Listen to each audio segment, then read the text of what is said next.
not committed any illegal act.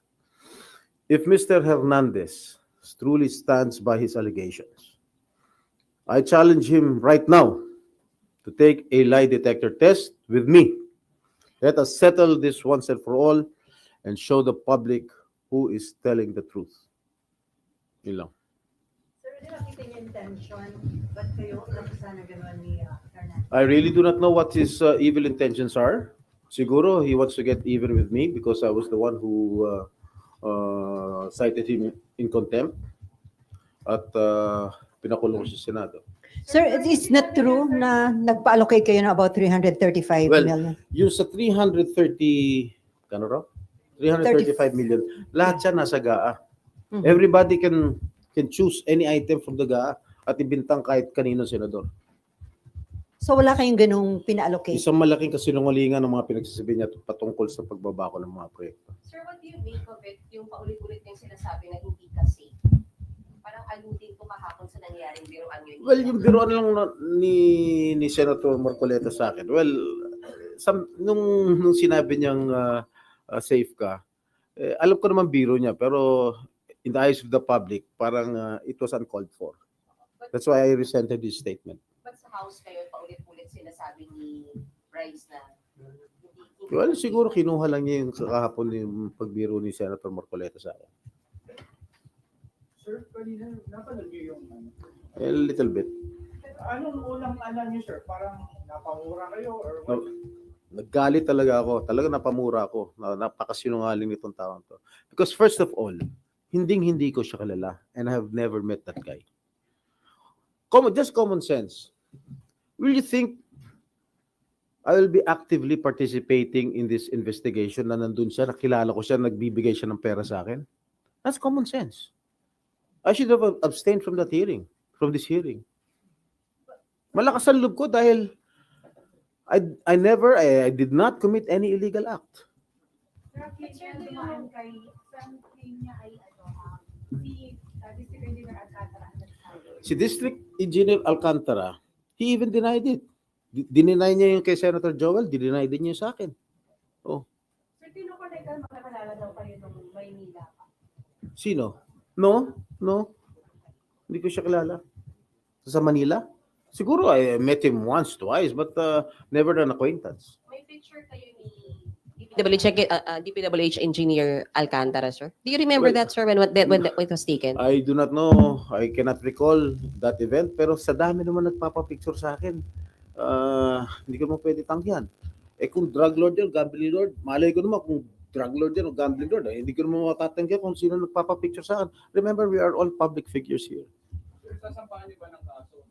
Yes, sasampahan ko ng kaso yan. Anong kaso? So I will have to talk to my lawyers. Will you confront him sa next hearing? If he's here, he's seeking refuge in the house already. Doesn't want to come back here. Sa PNP Custodial Center daw, sir. I do not know. Sabi ni S.O. Sorso, nagkaroon ng agreement ni Speaker. I do not know. Well, if he's going to be invited or subpoenaed here, then I will confront him. Pero sir, totoo yun, sir, na meron kayo talagang pa-allocate ng pondo sa Bulacan or wala? As I mentioned earlier, lahat yan, line item yan, nasa GAA. Anybody can choose those line items at bintang sa mga senador. Pero hindi kayo nagkaroon, sir, ng budget? No. Wala. No. Never. No. So, ni-check niyo na, sir, yung GAA na wala kayo doon na. Yes, I think so. I told my staff to check on it. Pero saan siya papunta? Yung I really do not know kung anong intention nitong si Bryce Hernandez. Ang feeling ko lang talagang he wants to get even with me because I was the one who cited him in contempt. Nakita mo naman, napakasinungaling ng tao na yun. I asked him kung siya yung Marvin de Guzman, alias doon sa, ginagamit niya alias doon sa paglalaro sa casino. O didinay niya, mukha niya yun nandun. Ang laki-laki magpatalo sa casino niyan. Ilang daang milyon kung magpatalo sa casino niya. Saan niya kinukuha yung pera? Oh. Kaya ako naniniwala ako, kahit siguro may ghost project itong Sims Construction, naniniwala ako na totoo lahat ng sinasabi nito eh. na nagbibigay siya ng limpak-limpak na salapi doon sa DPWH kay Bryce Hernandez. Eh. Imagine. initiative lang yun ni Bryce o may tao sa likod niya na nagkita pa? Well, I do not have any idea. Sir, sorry, yung 355 million, it's in Tagaa. You allocated to where, sir? Bulacan? Bulacan niya, nakalagay dyan. 2020. Is that po siya? Nai-iter sa daan. Sir, kayo po nagpasok doon. Recognize, sir. Ano? Anybody pwede naman choose kung pwedeng ibintang sa mga congressman, mga senador. Lahat yan nandyan, ha? Nasa GAA lahat yan. Pero sa kung pwede ibintang kahit kanino, basta definitely hindi kayo ano. I don't know. No, it's not me. Wala kayo dadagdagan pa-allocate na din. I don't know. Sa dami ng mga mayors, mga governors, mga konsehal na humihingi sa akin ng mga project, lahat pinaubaya ko na lang. Binibigay ko na lang sa mga staff ko para sila nang magbigay sa mga mayors. Ano lang yung take mo na kung gantihan yung nangyayari, matapos pangalanan ng mga congressmen kahapon. Yung mga senador sa kabilang part. Well, your guess is as good as mine.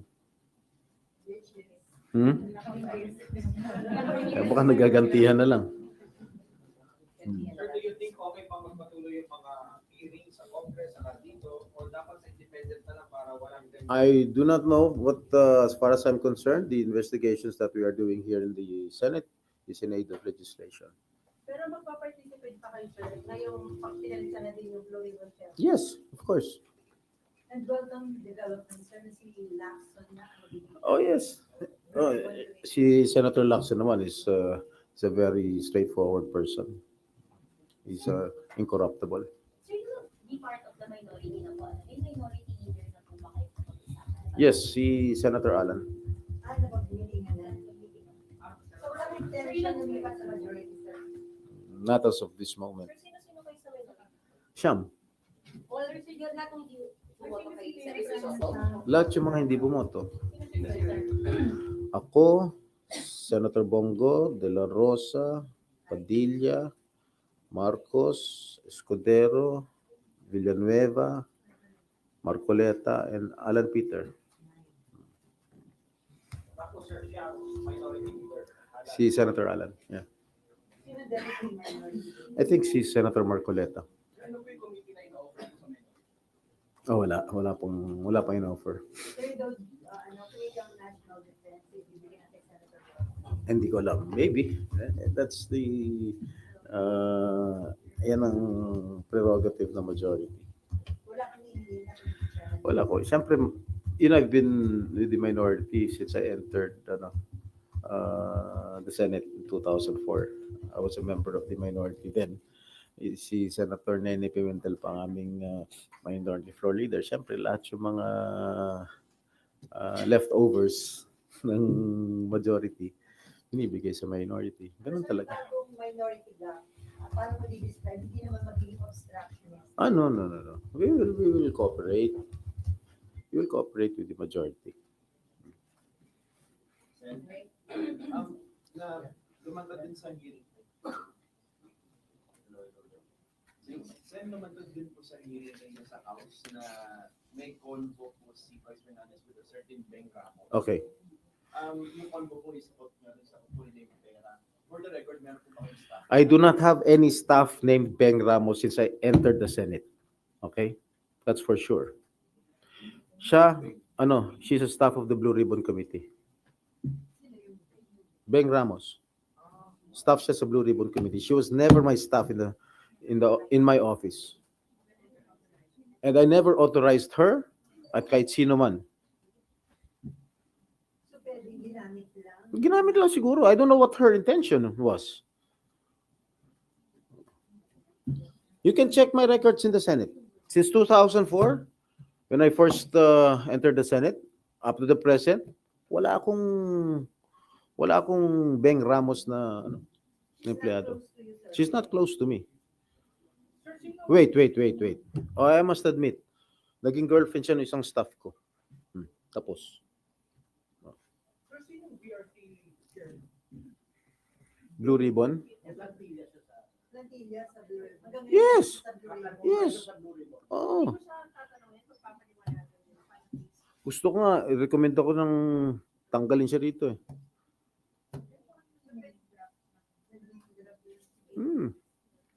Possible na siyang may transaction. Nakausap niya na siya. No. Wala kayong plano, sir, na kausapin siya? Ba't ko siya kakausapin? Pero hindi pwede report sa Senate leadership. Siguro I will write a letter to SP Soto. She claims that she's my staff? Did she claim that she was my staff? Si Bryce. Oh, kita mo sinungaling yung hayop na yan. Saan ang proof niya na staff ko yung Beng Ramos?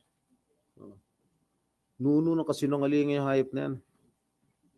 Pero sa itong si Bryce, kakilala mo na siya ever. I never met that guy. Hindi ko kilala yan. I never met him. Si Henry Alcantara, according to him, he was the deputy engineer sa Manila, under division chief, under division head, during the time of my dad when he was mayor of Manila. At si Engineer Robert Bernardo, he was the city engineer of the city of Manila at that time. Well, no, he's not my acquaintance. Yung sinasabi ni Bryce na nagpupunta siya sa mga birthday parties ko. May pinakita siyang litrato kasama si Secretary Laguesma. Lahat nung inibita ko nung birthday ko, mga 60th birthday ko, inibita ko lahat yung mga cabinet members. Not only si Secretary Laguesma. Siguro sumabit siya sa isang kaibigan, alam mo naman, ganun ang Pilipino, sabit-sabit. So, picture. So, your confidence, sir, na hindi maniwala yung popular secretary. Of course, I'm confident. Napakasinungaling yan. Kita mo. Sa investigasyon lang kahapon, sa Senado, lahat pointing at him, towards him. Nung in-interrogate ko siya tungkol sa mga talo niya sa casino, yung ID niya sa casino, dinideny niya. Lahat dinideny niya. Pero may record ang Blue Ribbon Committee, may record si Senator Marcoleta, yung mga losses niya sa casino. So, dito sa mga naging development rito, nakikita niyo kayo na ng mga investigations ng House and Senate about anomalous flood control. Alelen? Ano nakikita niyo kayo na Well, sana may makulong talaga. Ako, I really want to ferret out the truth. That's why I am diligently attending the Senate hearings in the Blue Ribbon Committee. Gusto ko talaga malaman ang buong katotohanan at sino talagang main culprit. Sino talagang ang demonyong nagpasimuno nito. Hindi ka magpe-privilege speech mamaya about this? Maybe tomorrow kasi magpi-privilege speech si Senator Ping. It's San Joel. Maybe kasi dalawa-dalawa na. Maybe tomorrow. Sino kausap mo kay Senator Joel about this? Kasi medyo pareho kayong mapangalanan. Hindi pa kami nagkakausap. Thank you.